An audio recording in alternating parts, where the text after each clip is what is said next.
Number 7, Indiana, is going to be traveling all the way across the country, multiple time zones, to take on number 3, Oregon, in a conference game. Which I hate. I hate that this is a conference game. I'm very excited about this being a matchup, but I hate the fact that this is, in fact, going to be a conference game. I wish this was a non-conference meetup, but, you know, it is what it is. I guess that's the boomer in me. I guess, like, speaking about this game itself should be very tantalizing and excitement, right? We know what Indiana's been doing. Kurt Signetti came in there in the spring of 2024 after leading James Madison to a successful year, and he asked the people, I need you to Google me, so I've won everywhere I've gone. And you know what, Kurt Signetti?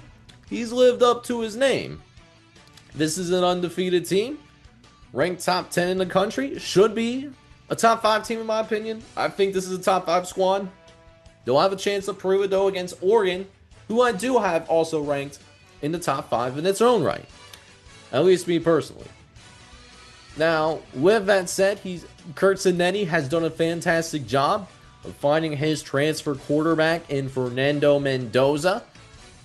And Fernando Mendoza is another one of those guys that should be getting a little bit more love in terms of the Heisman conversation, right? You want to talk about some studs that they have over there in Bloomington, Indiana, right? I mean, Fernando Mendoza, over 1,200 yards, 16 touchdowns. They are top 5 in the country in terms of rushing yards per game, and it's one of the best defenses in the entire country as well. Top 10. Really, there's only been a couple of games that they've really struggled in. They did struggle a little bit against Old Dominion, but even with that little bit of a struggle, they still found a way to win by double digits. And Old Dominion is actually better than I think what a lot of people understand. They're not ranked in this top 25, but Old Dominion, they are a legitimate threat to win the Sun Belt. So that's actually, they looked a little shaky at the time, and I did punish Indiana for it back then. But looking back at it, that actually wasn't so bad because Old Dominion's a lot better than expected. They did also struggle a little bit against Iowa. And listen, going into Kinnick, that's not an easy place to win. They found a way to win in a rock fight, and that's the thing with Indiana. They found ways to win in multiple different ways. Also being able to show that they can win in a shootout, you know, putting up 50 plus on Kennesaw State, 73 on Indiana State, putting up 63, most notably against Illinois. They had the bye this week.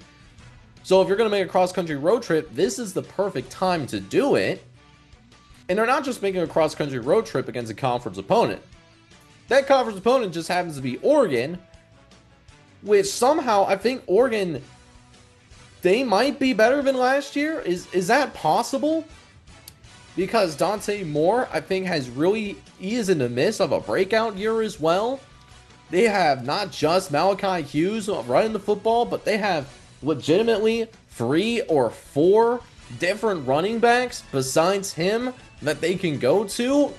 The deepest running back room in the country when you're able to play like upwards of like 3 to 5 guys and you feel comfortable with playing all of them. That really talks a lot about the depth of this Oregon team. The offensive line that had multiple new starters, they have really came together and they're playing at a high level. And the defense continues to tighten up, and they are a very good defensive unit in its own right. I mean, this defense, not in the top 5, but the only team that has scored more than 20 points, ironically enough, was Penn State. And they needed multiple overtime periods to do it. In terms of teams that only went to regulation, the next highest is Northwestern at 14. They scored at least 30 points in every single game that they played in. So Oregon doesn't have any top 25 wins on their resume right now, with Penn State falling all the way around. This is a really good team in their own right. So I definitely expect this to be one of those fast-paced games where, you know, you see a lot of excitement, and I think it's going to be just a matter of who's going to be able to dictate the tempo a little bit more.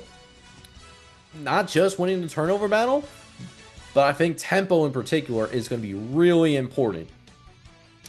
So let's check the model, see what the model is thinking.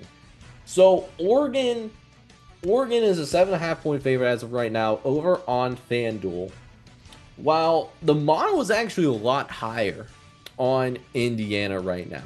So Indiana's list is only a 3-point underdog on the road in Eugene, Oregon. Now, you actually take a close look at what the model is saying right now. Essentially, what the model is saying is that if this game was happening on a neutral site field, Indiana should be favored.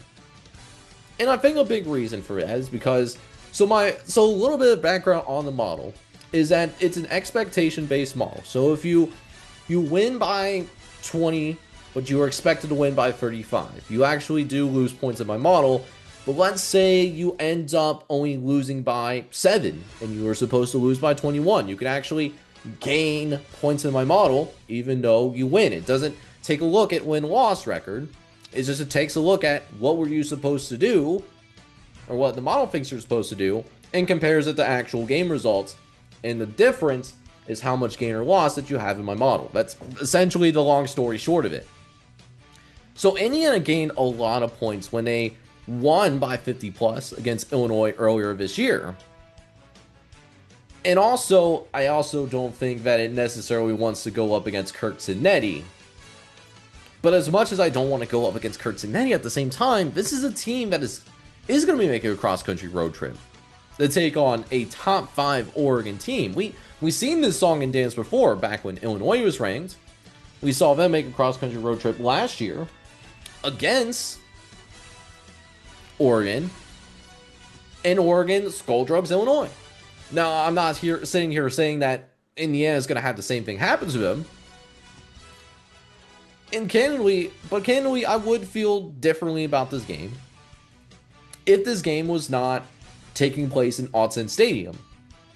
But this game is, in fact, taking place in Autzen Stadium. And Indiana is going to have to make this cross-country road trip. And Dan Lanning has a lot of offensive weapons at his disposal. So, all of those things combined, I don't want to doubt Kirk Cincinnati. I really would not be surprised if Indiana comes out of this as a victor. I really don't. But just looking at what Oregon's been doing and, the offensive weapons that Dan Lanning has at his disposal, I just think there's too much firepower for Indiana to be able to find a way to pull it out, even with how good they are defensively. I think they're going to be really stressed, and we might see this defense get exposed a little bit. That is a thing that could absolutely happen.